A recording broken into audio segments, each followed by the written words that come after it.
En clave, en clave.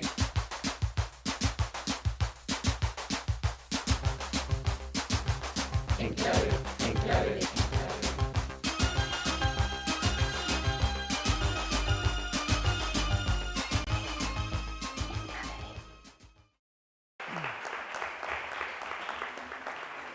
Bienvenidos a un nuevo programa de Enclave D que les hace llegar a sus hogares el aula de debate de la Universidad de Córdoba gracias a Onda Mezquita, y que en esta segunda entrega, después de la primera que tuvimos en el mes de octubre, vamos a hablar en clave de empleo. Y para ello, como no podía ser de otra manera, nos ha acogido muy cariñosamente la Facultad de Ciencias del Trabajo, aquí en la propia Universidad de Córdoba, que acoge además 2 titulaciones y que también vamos a animar a todo su alumnado a que participe de este debate, que pretendemos que sea intenso y hacer un buen repaso al empleo. Como decimos, para hablar en clave de empleo tenemos que tener en cuenta factores económicos, factores sociales, factores legales, incluso factores de mentalidad, que nos hacen preguntarnos cuál es la situación del empleo actual, un tema que sin duda es delicado, pero también muy importante. ¿Están mejor formados hoy los alumnos con la reforma de grado de Bolonia para la empleabilidad? ¿Tenemos una mejor proyección o por el contrario puede ser que haya sido un espejismo esa adaptación de Bolonia para la mejor inserción en el mercado laboral? ¿Cuál es el papel de los sindicatos o de los empresarios actualmente, toda vez que se ponen en entredicho con los sucesivos casos de corrupción, tanto de empresarios como de sindicatos? Como decimos, pretendemos hacer una radiografía en la próxima hora y media del empleo en España en clave de empleo. Para ello, para comenzar esta conferencia dialéctica que pretendemos tener los miembros del aula de debate, aquí en la Facultad de Ciencias del Trabajo, la decana, doña Julia Muñoz, que muy amablemente nos recibió, se expresaba en los siguientes términos, a propósito de algunas cuestiones que vamos a tratar de ahondar en la próxima hora y media, como decimos, y con esta entrevista empezamos el programa. En la actual crisis económica que tenemos, uno de los efectos más perjudiciales ha sido para el mercado de trabajo. En España se enfrenta a una tasa de desempleo, una de las más altas de su historia reciente. Tenemos un 27% de paro. El 55% de los menores de 25 años se encuentra en desempleo. El desempleo en España, según el INE, afecta ya a más de 6 millones de personas. En los primeros meses del año 2014 se produjo una ligera disminución del desempleo, que después del verano con el sector servicios y después ha ido bajando, no ha habido otro aumento de desempleo, si bien esa ligera disminución del desempleo se ha visto cubierta principalmente por contratos a tiempo parcial. Los objetivos de la reforma laboral del 2012 era también incentivar la contratación a tiempo parcial. El paro impacta principalmente en jóvenes y en personas que llevan un largo periodo en desempleo, es decir, los desempleados de larga duración.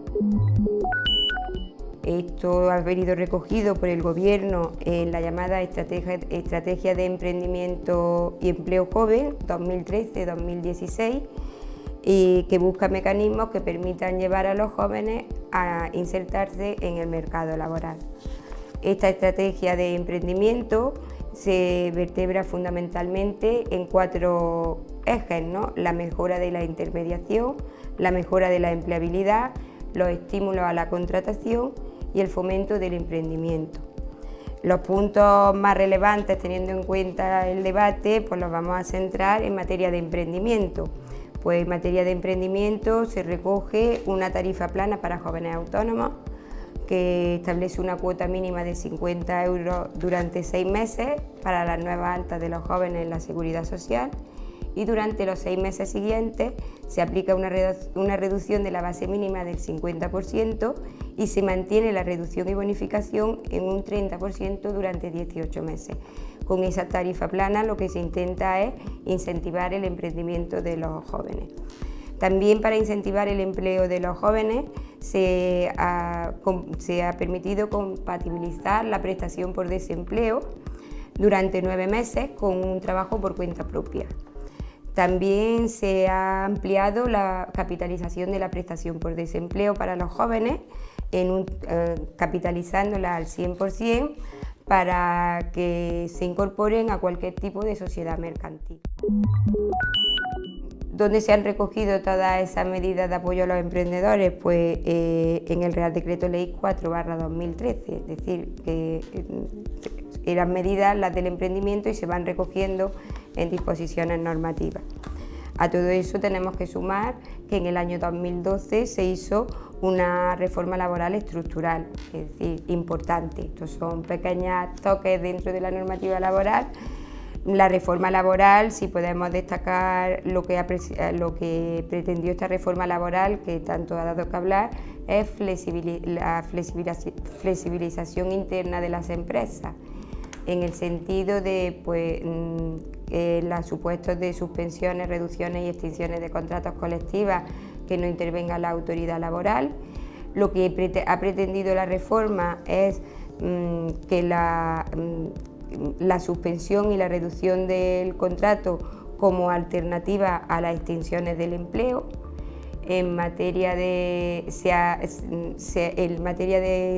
los tan famosos expedientes de regulación de empleo, pues la autorización administrativa no existe y se ha intentado definir con mayor precisión las causas económicas, técnicas, organizativas y de producción que dan lugar a los expedientes de regulación de empleo. Esta facultad ya ha hecho 2 informes que se llaman Universidad y Empleo 2, que se presentó en el rectorado en Alfonso XIII, y la hace un grupo de investigadores de la facultad de distintas áreas, organización de empresas, estadística y derecho del trabajo. ¿Qué resultado ha dado Yo voy a hacer un resumen, creo que tendría que haberlo hecho la profesora que ha dirigido el proyecto, que pues, el mercado de trabajo no es capaz de absorber a los egresados. Tenemos muchos más alumnos en las aulas, posiblemente por la crisis económica, y el mercado no es capaz de absorber a esos egresados. Y el desempleo, y además de estar desempleados, algunos están pues, con un subempleo, ¿no? Tienen mayor cualificación profesional que el trabajo que están desempeñando. ¿Qué está ocurriendo con los egresados? Pues los más prometedores están abandonando España donde se demandan empleos de su cualificación profesional, y otros con un título de formación que no están tan prometedores, pues lo que están haciendo es un subempleo en otros países, y si se quedan en España posiblemente el desempleo. Todavía es muy pronto para saber hacer un análisis de si los egresados de los grados tendrán mayor posibilidades de inserción en el mercado de trabajo. Tenemos que tener en cuenta que la última promoción, por ejemplo, de esta facultad de los grados fue el año pasado, es decir, todavía no podemos tener unos datos. Sin embargo, la actual situación de crisis nos va a ser difícil diferenciar si es por el grado, que tiene menor formación, o si una tenía más que otra. Yo creo que por lo menos en el espíritu del grado iba que se adaptara la formación al mercado laboral, y de hecho cuando se hizo el plan de estudios de esta facultad, pues había comités de expertos externos que orientaban la formación a la realidad laboral, ¿no? En ese sentido nosotros, yo me incorporé como decana en junio, pues hemos creado 2 comités de expertos, uno para cada una de las titulaciones del centro, uno para el grado en turismo y otro para el grado de relaciones laborales y recursos humanos, con el objetivo y pretendemos adaptar nuestros estudios a la realidad laboral. Yo creo que para hacer una apuesta por un futuro emprendimiento que tenga prolongación de futuro, pues lo único que hay que hacer es emprender y a su vez innovar, y yo creo que es más rentable el emprendimiento en empresas de economía social, vuelvo a repetir. La tasa de actividad emprendedora, si decimos si se han atrevido a emprender los jóvenes, pues si vemos la tasa de actividad emprendedora cuando se aprobó la estrategia de emprendimiento, que fue en el año 2013, en España se situaba en el 5,8%. Es decir, 6 de cada 100 personas entre 18 y 64 años estaban relacionadas con actividades o iniciativas emprendedoras. Ha crecido la tasa de actividad emprendedora, muy probablemente como respuesta a la situación de crisis que tenemos en España, pero tampoco es que haya crecido mucho. Ha crecido con actividades nuevas un 3,3% y actividades consolidadas un 2,5%. Pues hasta aquí las palabras que doña Julia Muñoz, decana de la Facultad de Ciencias del Trabajo de la Universidad de Córdoba, nos exponía sobre diversos temas, como habrán podido comprobar, sobre el empleo juvenil, el emprendimiento, el Plan Bolonia o ese informe que ha emitido esta facultad referido a la empleabilidad y al emprendimiento de los jóvenes. Pues bien, como decíamos, para este programa, segundo programa en clave de empleo, tenemos a 4 miembros del aula de debate. Empiezo por mi derecha, Emilio Martínez, alumno de 4º grado de Derecho, de la Facultad de Derecho y Ciencias Empresariales, bienvenido. Buenos días. Jerónimo Granadal, estudiante de Ingeniería y miembro de la primera lanzadera de empleo en Córdoba, bienvenido. Buenos días. Jorge Lucena, alumno de último curso de la licenciatura en Historia, bienvenido. Gracias. Y Enrique Bajo, también alumno de último curso de la doble titulación de Derecho y Administración y Dirección de Empresa, bienvenido. Muy buenas tardes. Bueno, pues con estos 4 debatientes, con estos 4 alumnos de la Universidad de Córdoba, comenzamos a hablar, si os parece, como hacía también la decana, vamos a hacer una muy breve radiografía. Me permito tomar algunos datos del Instituto Nacional de Estadística y ofrecidos por el Gobierno, donde se expone que efectivamente la actual tasa de paro de España, es triste que para hablar de empleo tengamos que hablar en primer lugar de desempleo, pero así son los datos. En las finales del tercer trimestre de 2014, a finales de septiembre, tenemos un dato de un 23,67% de paro, que supone alrededor de 5.427.000 personas, contra los 17.504.000 que sí que están en activo. Pero además es un dato que no podemos olvidar, en España hay 9.223.000 personas con algún tipo de pensión entre jubilados, viudedad, incapacidad permanente u orfandad.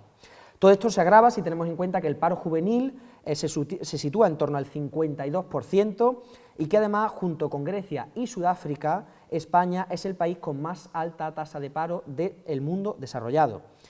Y que además, tristemente, estos datos doblan, en el peor sentido, los de la media de la Unión Europea o de los países que rivalizan en población, en territorio, en industrialización de la Unión Europea. Pues estos son al menos los datos con los que podemos empezar. Claro, evidentemente la valoración va a ser negativa, pero ¿algún apunte o por dónde podemos empezar a hincarle el diente a estos datos o a esta radiografía de España? Emilio, si quieres. Yo creo que esto no es casual, o sea, no viene por casualidad que en España tengamos una tasa de paro tan alta durante tantísimos años, porque hay que recordar que incluso cuando la economía iba bien, España seguía teniendo un problema estructural de paro. Y el problema es que aquí tenemos 2 modelos, tenemos contratos indefinidos y contratos temporales. El problema es que el 90% de las nuevas contrataciones son temporales. ¿Qué problema tiene eso? Que los temporales están desprotegidos absolutamente. Y además se produce un fraude de ley masivo, porque se despide una persona y se contrata a otra, y así sucesivamente. Y al final no tiene el objetivo, que es que la persona tenga una relación con la empresa y la empresa se preocupa de formar al trabajador. Y eso al final nos lleva a otro problema, que somos muy poco productivos, que es otro problema que tiene España. Porque eso de que nosotros los españoles no trabajamos es mentira. Los españoles trabajamos muchas horas. El problema es que no son productivas. ¿Por qué no son productivas? Porque no estamos seguros en el trabajo, porque las empresas no se preocupan de formarte, no te dan seguridad, no te ofrecen una garantía, y eso conlleva un menosprecio de la calidad del trabajo. ¿Por qué Mercadona es una empresa puntera en España? Mercadona es una empresa puntera en España porque todos sus trabajadores son indefinidos. Eso no ocurre en la mayoría de las empresas. Entonces yo voy a lanzar una propuesta que ya me comentaréis, que es el contrato único indefinido con indemnización creciente en función del tiempo, el modelo austriaco. Austria tiene un 5% de paro. ¿Qué conseguiría este modelo? Que todos los contratos empezaran siendo indefinidos y que cuando un trabajador se le despide, su indemnización por despido vaya a la siguiente empresa, lo que se llama la mochila austriaca. ¿Qué conseguimos con esto? Seguridad para los trabajadores, que la empresa vea al trabajador como una inversión a largo plazo y se preocupe en formarlo, y que el trabajo se sienta más seguro, y al sentirse más seguro aumente la productividad. Y como no quiero monopolizar el debate... Sobre lo que decía, ciertamente, había algún periodista hace poco que decía, bueno, es que España ha habido un paro estructural alto desde tiempos de Recaredo, es decir, ciertamente España es que tiene un paro estructural, no sabemos muy bien por qué, pero curiosamente un paro estructural, pero que no necesariamente tiene que llevar a lo mejor inactividad, es decir, que eso también podríamos hablar de eso. Y sobre lo que ha dicho también, muy interesante la cuestión de la productividad, ¿no? En fin, tenemos la fama de trabajar poco, pero a lo mejor simplemente trabajamos mal, no es que trabajemos poco. Bueno, no sé qué creéis. Sí, bueno, yo comentar que básicamente, como sabemos, la crisis ha azotado a toda Europa, pero es verdad que España tiene el dudoso honor de ser el segundo país con más paro, detrás exclusivamente de Grecia. O sea, somos un referente en el paro y, por tanto, un ejemplo de lo que no se debe hacer. Como ha dicho Emilio, efectivamente el paro no es una cosa que haya nacido a raíz de la crisis, sino algo que viene siendo un problema estructural desde hace mucho tiempo. A ver, ha comentado la falta de productividad, efectivamente, que cualquier persona de fuera que venga nos critica, especialmente como la tabla horaria de empleo que tenemos, es decir, descansos muy grandes a la hora de comer, empezamos la jornada relativamente tarde, terminamos más temprano que otros países. Está muy relacionado con la productividad. Supuestamente vivimos demasiado bien como para poder ser productivos. Pero, sin embargo, ese no creo que sea el problema principal de día de hoy. Efectivamente, se está hablando mucho este año en todos los partidos políticos de la dualidad laboral, es decir, de contratos indefinidos que se prorrogan de la gente que está cerca de la jubilación, en contraposición contra los contratos precarios laborales que rozan casi la indignidad laboral, es decir, que una persona con un salario por debajo de X cuantía, luego ya nos meteremos en números, pero contratos que son inviables para el sostenimiento de una persona, una familia o da igual el caso que sea, es decir, contratos que únicamente benefician al empresario, que debido a la inexistencia de indemnización le permite ir rotando de joven a joven y en la cual el asalariado o el trabajador se encuentra totalmente desprotegido. Pero decía la decana en su entrevista que probablemente la reforma laboral esté hecha para eso, para crear, o sea, ¿qué opináis? Sí, la reforma laboral es cierto, ¿no? que supuestamente iba a mejorar la flexibilidad de la empresa y que esta mayor flexibilidad de la empresa iba a aumentar la contratación. Pero bueno, lo bueno de la historia es que puedes comprobar si las medidas han sido ciertas o han sido totalmente falsas, ¿no? Y 2 años después pues nos podemos dar cuenta de que la flexibilidad que se le ha dado a la empresa no ha servido para que aumente la contratación, sino todo lo contrario, para que aumente la capacidad de despido, ¿no? Y yo quiero hacer reflexionar, ¿no? Porque bueno, los datos que decimos son dramáticos, vivimos en una situación que realmente España pocas veces se ha encontrado a lo largo de su historia en una situación parecida, quitando a lo mejor la guerra. Y lo primero que hay que hacer ver es que con esta situación, con estos datos en la mano, el país es ingobernable. Es decir, esta situación no se puede mantener en el tiempo. Pero a mí me parece que hay una serie de paradojas en la situación que si las miras bien pues no se entienden, ¿no?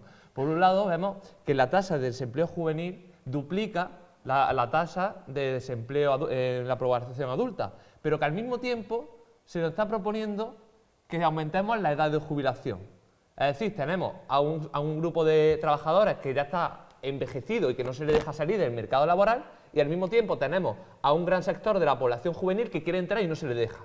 Es decir, lo que hay es un problema de no aplicar la lógica. Es lo mismo que pasa con el tema de las casas. Tenemos 5 millones de casas vacías y tenemos 3 millones de personas viviendo en la calle. Son temas de lógica que simplemente aplicando la lógica podemos solucionar gran parte del problema. Simplemente dejando entrar a los jóvenes en el mercado laboral y seguramente reduciendo la edad de jubilación podríamos solventar gran parte del problema. Sí, yo quería añadir respecto a lo de la edad de jubilación, que también se trata de un problema de lo que es la pirámide poblacional. Y es que antiguamente por cada casa se tenían más hijos que en la actualidad. ¿Eso qué está haciendo? Que la gente que ahora mismo está trabajando, esa pirámide poblacional, sube cada vez más gente hacia las jubilaciones y la gente que viene detrás, que es la que tiene que apoyarla y tiene que cotizar, es cada vez menor. Entonces, si tú reduces la edad de jubilación, lo que estás es añadiendo más gente a la jubilación que no sabemos si lo estamos pudiendo cubrir con la gente joven que trabaja. Claro, pero tú bajas la edad de jubilación para que pueda entrar gente nueva, que es la que te va a sostener toda esa jubilación. Además, si le permites a la gente que entre al mercado laboral, no se te van a ir 300.000 jóvenes como se nos han ido de nuestro país. Y es más, los inmigrantes que ya no vienen a nuestro país, que antes sí venían, seguirán viniendo y podrán ser ese colchón que sostengan las pensiones de las que nos hablas, compañeros. Pero José, eso no es así exactamente, porque si al fin y al cabo lo que hace es quitar una pieza para meter otra, el porcentaje de paro sigue siendo, o bueno, el porcentaje de productividad o de actividad sigue siendo la misma. Es decir, esa gente que ahora le viene de trabajar, que se jubilan antes, tienen que cobrar unas pensiones. Entonces entramos en la misma, o sea, aumenta la gente. Ha hablado antes Gonzalo de una cifra de 9 millones de personas que cobran o pensiones o algún tipo de inactividad o cualquier tipo de prestación. Eso lo tiene que cubrir alguien. Es decir, si esa gente la quita y pasan a cobrar pensiones, evidentemente los jóvenes le van a sustituir, pero el porcentaje sigue siendo el mismo. Quizá la pregunta es, ¿puede tener España, por otro de los datos que veíamos es que, aunque lo íbamos a sacar al final, España tiene un 77% de su economía basada en el sector servicio? Sí. Es decir, mientras que siga la economía tan sectorializada en cuanto al PIB o al empleo, ¿podemos pensar en otro modelo de país? Es decir, ¿podemos crear empleo sin salir de otro modelo económico? Evidentemente la economía depende, o sea, el empleo depende directamente de la economía. Mira, no sé si alguno quiere contestar, pero a mí me interesa el tema. Es que me ha hecho gracia lo de un nuevo modelo productivo, ¿no? Todos sabéis que se hizo muy famoso aquello de que había fracasado el modelo productivo, el modelo del sol y el ladrillo, ¿no? Fue ampliamente, se nos repitió por todos los canales comunicativos. Sin embargo, que también ha salido en el vídeo de la decana, se nombra el Plan Bolonia, ¿no? Se nombra como el Plan Bolonia, quería basar, y yo que estudié bastante bien el Plan Bolonia, pues quería crear un nuevo modelo de sociedad, que aquello que en los planes ministeriales se llamaba la sociedad del conocimiento. Sin embargo, esa sociedad del conocimiento que tenía que haberse desarrollado luego con medidas concretas, vemos que no se ha aplicado. ¿Por qué? Porque vemos cómo en vez de haber levantado los grandes centros que decían que se iban a hacer con el plan de Bolonia no se han realizado, vemos cómo el aporte a la investigación se ha reducido, vemos cómo todos aquellos elementos que tenían que haberse desarrollado para basar nuestro sistema productivo en un sistema del conocimiento de la universidad es totalmente falso, se sigue apostando por lo de siempre y a mi modo de ver, lo que me da la sensación es de que están esperando que haya otro momento especulativo para volver a hacer la misma tangana que se han hecho ahora. A mí esa es la sensación que me da. Sí, yo quería sobreapuntar, ya si hablamos de Bolonia, nos metemos ahí. Yo sí quiero apuntar que en España tenemos un problema muy grave y es que nuestras carreras no se ajustan a las necesidades del mercado. Es que es un problema muy grande. Es que necesitamos gente en ciencia y tenemos una sobrepoblación en las carreras de ciencias sociales que es tremenda. ¿Y eso cómo se corrige? Eso se corrige haciendo lo que hacen en Alemania. En Alemania hacen un estudio diciendo cuánta gente puede absorber en cada carrera el mercado laboral. Y en función a eso, dan una serie de plazas. Obviamente, yo defiendo que hay carreras que no tienen salidas laborales, pero son interesantes que se mantengan para pedagogía e investigación. Eso que siga. Pero lo que no puede ser es que tengamos tantísima gente en Derecho, tantísima gente en Magisterio, cuando luego esa gente van a salir y no van a encontrar un puesto de trabajo. Porque luego esa gente se va. Y le vamos a pagar una formación para que lo disfrute otro país. O le vamos a pagar una formación para que trabaje en una cosa que no guarde relación con lo que ha estudiado. Entonces, yo creo que ya está bien de mantener a gente haciendo carreras para que luego no trabajen en lo suyo. Hay que hacer un estudio, hay que ver cuánto hace falta y además sí hacemos más atractivas las carreras de ciencias. Porque ¿qué le ocurre a muchas carreras de ciencias como medicina y demás? Que tienen una nota muy alta. Si tú recortas el número de plazas en ciencias sociales, la nota también se iguala. Y quizás para los estudiantes sea más atractivo estudiar ciencias y conseguimos corregir ese déficit que en España tenemos. A mí me parece interesantísimo porque me parece que pone el debate en un punto muy interesante, ¿no? Porque lo que dices pone, a mi modo de ver, en serio riesgo, y bueno, lo ponía ya los planes de Bolonia, el principio de la educación, que es un derecho. ¿Por qué? Lo explico. Precisamente el Plan Bolonia venía a hacer un análisis parecido al que ha dicho nuestro compañero Emilio. Hay demasiados licenciados universitarios y luego el mercado no puede asumirlo. Entonces, para evitar lo que vamos a hacer, subimos las tasas universitarias. ¿Alguno de ustedes en los últimos años se le han encarecido las tasas? Porque además a mí sí, ¿no? Entonces, subiendo las tasas universitarias, reducimos el número de personas que pueden ingresar en la universidad. Entonces, si yo ya estoy poniendo trabas económicas para que la gente entre en la universidad, estoy atacando directamente lo que significa la educación, que es un derecho, que no puede diferenciarse por ninguna condición socioeconómica de aquel que lo va a recibir. Por lo tanto, ahora vemos cómo en la educación, que está reconocido como un derecho, ya empiezan a aplicar medidas que limitan el propio sentido de derecho que antes tenían. Sí, simplemente valorando. Si me permite un apunte muy pequeño. El problema del Plan Bolonia sí son las tasas, pero yo no defiendo el Plan Bolonia. Es que el problema que se ha hecho en España es que se le está quitando a la gente de la universidad a medio recorrido, cuando ya llevan 1, 2, 3 años con tasas y demás. Y esto había que haberlo hecho al principio. Es que no puede haber tantos títulos universitarios, no porque es que no hay recursos suficientes. Entonces, tú dices que la educación es un derecho, sí, pero los derechos conllevan obligaciones. Y tiene que entrar a las carreras la gente más válida y la gente que tenga mejores notas. Obviamente, hay que ajustar el número de plazas a las necesidades del mercado. Y no todo el mundo puede tener una titulación universitaria. Es que eso se nos tiene que meter en la cabeza. Alemania tiene muchísima gente con grados superiores, con grados medios, y tienen empleos cualificados y empleos de calidad. Y eso lo tenemos que conseguir en España, que en España somos un país de extremos. O titulación universitaria o nini. Pero no tenemos un tejido medio productivo, y eso nos lastra como país, Jorge. Vale, Una mención es que respecto al tema, la hemos estado comentando Jorge y yo antes del inicio del programa, en el cual yo no comparto su punto de vista respecto a lo que viene siendo la paridad de la educación con la universidad. Es decir, para mí una persona de 18 años está perfectamente formada y cualquier otro tipo de seguimiento en su estudio ya es algo opcional, no obligatorio. ¿Qué pasa? Que en España tenemos un miedo terrible. Yo como futuro padre, si lo fuera, efectivamente quieres que tu niño vaya a la universidad, porque como que no has metido en la cabeza que es la única salida decente Aparte de la mentalidad. Exactamente, una mentalidad que tenemos y debemos perder el miedo a la formación profesional. Una eminencia como Guy de Líbana lo dice, o sea, el futuro está en la formación profesional. Ahí, como ha dicho Emilio, en Córdoba, no, si no me equivoco, hay aproximadamente unos 4.000 juristas, abogados, de los cuales ejercen unos 2.200 para un cupo de demandas tremendamente inferior. Y sin embargo, seguimos metiendo a nuestros niños en derecho, en magisterio, tal y cual, y efectivamente con notas de corte parental muy bajas, a veces como medicina, si efectivamente no hay tantos puestos de trabajo, pues se sube la nota media en cierto modo para disuadir y buscar esa alternativa de la formación profesional. Es decir, a día de hoy tenemos claro que en España no hay ningún tipo de ventaja comparativa en términos económicos entre ser o no ser universitario, y sin embargo nos negamos a aceptar eso. Yo quería enfocar más con respecto a Bolonia. Vosotros que habéis vivido, algunos completamente Bolonia, otros la transición sobre Bolonia, ¿realmente los planes de estudios de Bolonia enfocan más a las salidas profesionales? Es decir, ¿hay más prácticas? ¿Se ha enfocado más en que, por ejemplo, los másteres con Bolonia se enfocan a que uno aprenda un oficio, aunque sea un oficio de médico, o de abogado, o de licenciado en Historia del Arte? Me da igual. Quiero decir, ¿está enfocado los nuevos planes de estudio a quizá una teoría más aplicada, o eso ha sido un fantasma pasajero? No sé, pregunto. Fantasma enorme. Bolonia es como está en el instituto. Te mandan tus prácticas, tus ejercicios, tienes que ir a clase obligatoriamente. O sea, Bolonia convierte la universidad en un instituto 2.0. Y eso es un drama que tenemos que corregir, porque no podemos seguir así. Porque el problema, Bolonia para lo malo sí, pero para lo bueno no. Para tener clases de 30 alumnos, no. Pero para tener que asistir obligatoriamente a clase cuando a lo mejor tienes que trabajar y no puedes, para eso no. Entonces aquí se aplica la educación para lo que interesa. Y ahora el gobierno, en vez de ser valiente y en vez de reducir el número de plazas, que es lo que tenía que hacer, lo que hace es subo tasa, recorto en becas, y así la gente de la universidad se va quedando por el camino. Y mucha gente pierde años de su vida. Entonces yo creo que tenemos que hacer ya el debate valiente y hacer lo que hacen los países serios de nuestro entorno, como Alemania. Muy brevemente, que vamos a pasar al siguiente punto, sí. Pues nada, lo que decía con lo de Bolonia. A mi modo de ver, el proyecto de Bolonia era un proyecto muy ambicioso, cuyos principios en los que se basaban no me gustaban, pero que tenía una parte importante en la que iban a hacer una inversión, que iban a dividir las aulas para que fueran más pequeñitas, que iban a crear los campos de excelencia internacional, que se dieron de nombre, pero luego no se crearon los megacampus ni la estructura. ¿Qué pasa? Que los planes de Bolonia se firman en el 98, los grados se empiezan a aplicar en el 2008, y en el 2008 pues les pilla de lleno la crisis, y ese plan ambicioso que necesitaban de mucho dinero, pues al final no se aplica. Saltando esto, yo quiero que, como un miembro de la mesa, está en una lanzadera de empleo. Bueno, cuéntanos qué es una lanzadera, o qué iniciativa, o en qué consiste.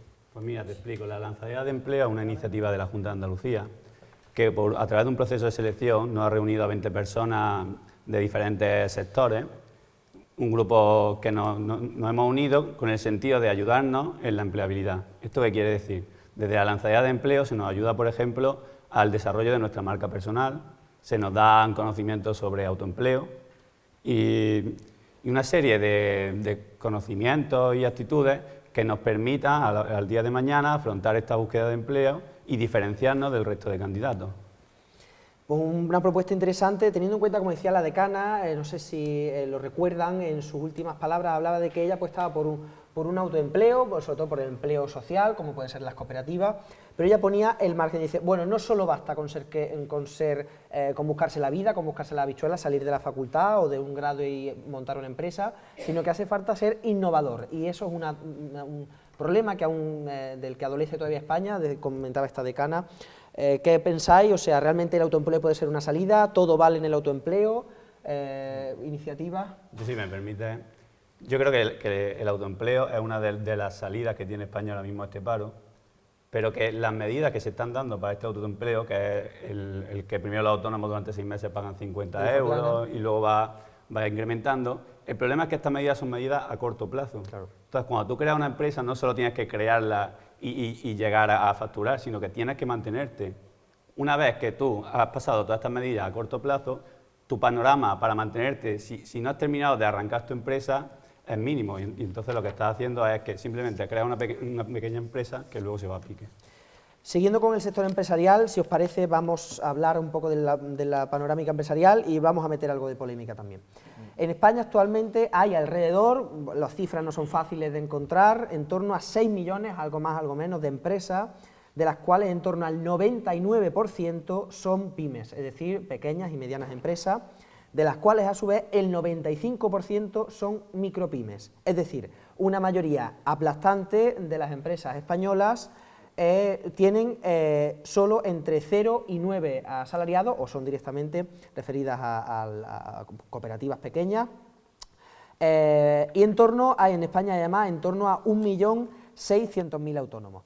Por tanto vemos que realmente el peso de las grandes empresas, de las multinacionales, el peso con respecto al empleo es prácticamente testimonial, pero no así con respecto a la producción. Pero por terminar de marcar el contexto no puedo evitar, ahora que hablamos de empresa, vamos a hacer un breve repaso de que, por ejemplo, en el caso de los ERE están imputados varias docenas de empresarios, gestores de empresas tales como Altadi, CESPA, Caja Rural Granada, Dulo, Vitalia, que fue durante 4 años presidente de la COE, Gonzalo Díaz Ferrán, está ahora mismo imputado por varios delitos, que el juez Rúa ha imputado en torno a 10 empresarios de alto nivel por la Caja B del Partido Popular, y todo esto contrasta, como digo, con que los 20 españoles más ricos, que son 20 grandes empresarios, entre ellos pues el presidente dueño de Mercadona o Amancio Ortega o la Coplovis, por ejemplo, Alicia Coplovis, ganan lo mismo que los 14 millones de españoles más pobres, una estadística que salía hace apenas 15 días. Son creadores de riqueza los grandes empresarios, la virtud está en el centro, los empresarios son aquellos demonios a extirpar. ¿Cuál es la panorámica de la figura del empresario desde el pequeño hasta la multinacional? Abrimos aquí como queráis. Bueno, mi padre tiene una pyme, ¿vale? Y yo prácticamente no he visto crecer a mi padre porque trabajaba 12, 14 horas al día. O sea, que seamos conscientes de qué supone tener una pyme en España, del esfuerzo que conlleva, del trabajo que conlleva. Y en ese sentido no creo que en España se esté haciendo lo posible por proteger y fomentar a las pymes. El Banco Mundial emitió un informe el año pasado que situaba a España en el puesto 44 a la hora de facilidad para crear una empresa. Claro, es que eso nos lastra muchísimo. ¿Y qué decía este informe? Pues decía que teníamos unas tramas burocráticas tremendas, que la justicia era muy lenta, que los contenciosos administrativos tardaban muchísimo.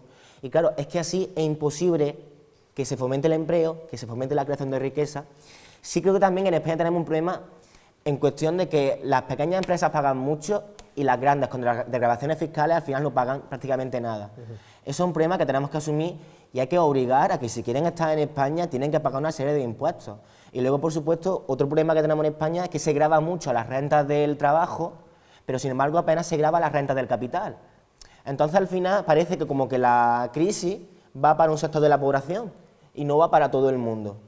A pesar de eso hay un grado de heroísmo, como decimos, el 95% del empleo en este país lo generan micropymes, es decir, que a pesar de todo ahí hay un... Hombre, yo creo que precisamente ese 95%, pues bueno, no voy a decir que son héroes nacionales, pero desde luego son personas que permiten que esto no se determine un día, pero que luego hay un 1%, me parece, ¿no?, que es el que acumula 14 millones, ¿no?, pues que para mí esta gente, sinceramente, son unos chupósteros, ¿no? Y son los que nos tendrían que hacernos plantear que en España hay una mala redistribución de la riqueza, que hay una polarización enorme de la sociedad y que, evidentemente, si hay un salario mínimo, también tiene que haber un salario máximo. No adelantemos puntos, que eso venía después, pero como quieras, sí. Perdón.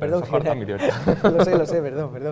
O sea, apuntar respecto es lo que dicen. Ahora mismo es el principal caballo de batalla. O sea, las pymes y la supuesta ayuda que el gobierno iba a aportarle y que al fin y al cabo no se está demostrando como tal. Es decir, supuestamente en su plan de estabilidad había prometido el señor Rajoy y su gobierno que iba a ser principal ayuda y se ha demostrado que lo contrario, que aquí nos hemos dedicado a rescatar a los bancos y al pequeño y al mediano empresario, que es el promotor básicamente de la economía del país, se le ha dejado de lado. Se ha dejado de lado y mientras tanto las grandes empresas, como has dicho, de Zara, de Mercadona, etcétera, se llevan el bocado más grande del pastel. Sin embargo, en el imaginario colectivo hay que esos empresarios pues se lo han ganado a pulso, que son grandes trabajadores esforzados, o sea, que hay y que crean muchos puestos de trabajo. Ese es al menos el discurso a veces oficial o que tenemos en la mentalidad. Hombre, tampoco son chupósteros, como ha dicho Jorge, tampoco hay que pasarse. Amancio Ortega fue una persona que no tenía nada y que construyó un imperio, el dueño de Mercadona también, es decir, yo no tengo ninguna actitud personal hacia esas personas, de hecho yo las admiro por lo que han sido capaces de crear muchos de ellos. pero sí que es verdad que eso no quita en que no paguen impuestos, que todos aquí somos españoles y todos aquí tenemos que pagar impuestos en igualdad de condiciones. Y tiene que haber un gobierno que vaya a decirle, oye, tú empresario, tienes que pagar tus impuestos, no puedes hacer declaraciones fiscales, se acabó ese fraude masivo, porque es un problema también. Es que en España no se investiga las grandes bolsas de fraude que tienen las grandes empresas, y no se investiga porque tenemos una agencia tributaria paupérrima, que tiene 27.000 efectivos, cuando en Francia tiene 140.000 o Reino Unido tiene 150.000. Entonces, ¿qué hay que hacer? Investigar más el fraude y que las empresas grandes de una vez contribuyan a la salida de la crisis y priorizar. En vez de rescatar un banco, hay que plantearse si liquidar el banco salvando los ahorros de las personas y utilizar ese dinero en fomentar a las pymes. Porque no puede ser que al final siempre en este país las consecuencias de la crisis las paguemos los mismos. Pero que, perdona, porque los bancos son empresas, pero no lo parecen. Parece como si fueran ministerios, ¿no? Quiero decir. Yo para me gustaría contestar una cosilla, ¿no? Decía Balzac, que es un autor que a mí me gusta, que detrás de cada gran fortuna hay una gran injusticia, ¿no? Y me pone el compañero Emilio dos ejemplos, ¿no? Amancio Ortega y Bosch. Bueno, pues Amancio Ortega está denunciado por todas las ONGs del mundo por utilizar de forma sistemática el trabajo infantil en toda la zona de la India y en Brasil, en el otro continente, el otro día se descubrió que también parece ser que fabricaba de forma sistemática en condiciones de obra esclava, literalmente. Bosch, representante de Mercadona, tiene varias denuncias por atentar contra el Estatuto de los Trabajadores o por explotación. Por lo tanto, vemos como los que son los grandes referentes tienen mucho que esconder y poco que aportar, por lo que parece. Bueno, a mí me parece un poco fuera de lugar mencionar el tema de Brasil e India. No creo que, imaginemos que respetan al trabajador allí, eso no nos va a sacar de la crisis España. No es la cuestión. La cuestión es, efectivamente, como ha dicho Emilio, el trato que tienen en nuestro país, pero eso pone en contraposición el gran riesgo del que habla. De hecho, Pablo Iglesias, una de sus medidas estrellas, y aumentar los impuestos a las grandes empresas. ¿Y qué ocurre si esas empresas se van? Deciden abandonar y tributar en otros países donde tengan ventajas fiscales, ventajas comparativas, que le impide a un gran empresario que ve que aquí se le va a aumentar de forma importante el porcentaje de tributación, que se vaya a otro país. Claro, el debate, bueno, eso puede ser legítimo, pero ¿es moral o es...? No, es totalmente amoral, pero además es falso, porque aquí tienen negocios. En Estados Unidos, después de la crisis del 29, se aplican las medidas keynesianas y se graban las grandes fortunas un 95%, y no se van, porque entendían que tenían que salir de la crisis. Eran mucho más patriotas que las grandes fortunas españolas, que le dicen, oye, cuidado, como me suban un 1%, España deja de ser mi patria. Para eso Pues lo hacen, entonces automáticamente tu medida deja de tener sentido. Pero lo que es cierto es que, por ejemplo, hay una ley, no recuerdo ahora mismo la cuestión, que permitía, o que fue utilizada, no fue ese el objetivo, pero que fue utilizada luego por determinados futbolistas de élite, los que cobran cifras millonarias, ¿no?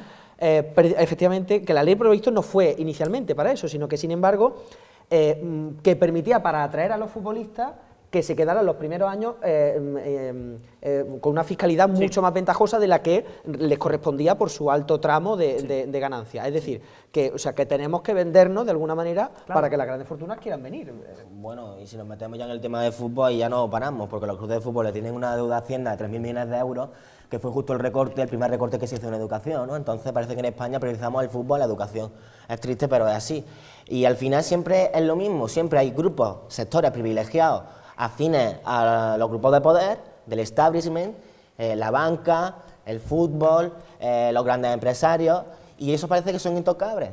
Pero a la gente de a pie no se le da ningún tipo de ventaja, ni a la gente que trabaja 12, 14 horas al día por sacar sus pymes, no se le da ningún tipo de ventaja.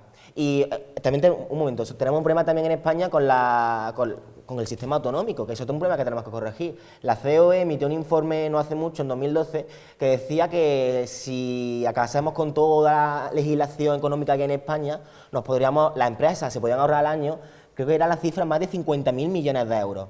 Porque tenemos tantísimas leyes en materia económica y tantísimas leyes administrativas que para una empresa pequeña es muy difícil saber qué legislación se aplica en cada autonomía, tiene que contratar asesoramiento, eso tiene unos costes. Es que hoy, a mi padre, por ejemplo, que tiene una pyme, le es más fácil comerciar con alguien de Italia que con Cataluña, en nuestro país. O sea, que eso también nos lastra como nación que se quiere generar riqueza. Así que también debemos de corregirlo. Seguimos en unos minutos, tenemos que irnos brevemente a publicidad. Seguimos, como decimos aquí, en Clave de Empleo, en el aula de debate de la Universidad de Córdoba.